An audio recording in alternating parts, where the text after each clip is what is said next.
नमस्कार दोस्तों, आप लोग कैसे हैं। उम्मीद है कि आप लोग ठीक ही होंगे। मैं निशा यादव देख रहे हैं 100 तक, तो बहुत बहुत स्वागत बा। अगर आप लोग अभी तक 100 तक चैनल को सब्सक्राइब नहीं किए हैं तो नीचे के लाल बटन दबाकर चैनल सब्सक्राइब कर दीजिए और वीडियो को लाइक कर दीजिए।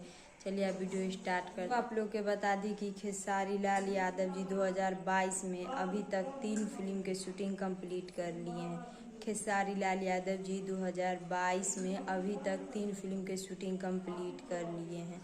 तो खेसारी लाल यादव जी पहला फिल्म 2022 में जनवरी में अंदाज फिल्म के शूटिंग कंप्लीट कर लिए हैं। दूसरा फिल्म फरवरी में कंप्लीट किए थे सन ऑफ बिहार, और तीसरा फिल्म मार्च में कंप्लीट किए हैं बोल राधा बोल, और अप्रैल में खेसारी लाल यादव जी अगले फिल्म के शूटिंग कर रहे हैं। खेसारी लाल यादव जी 2022 में 3 फिल्म के शूटिंग कंप्लीट कर लिए हैं।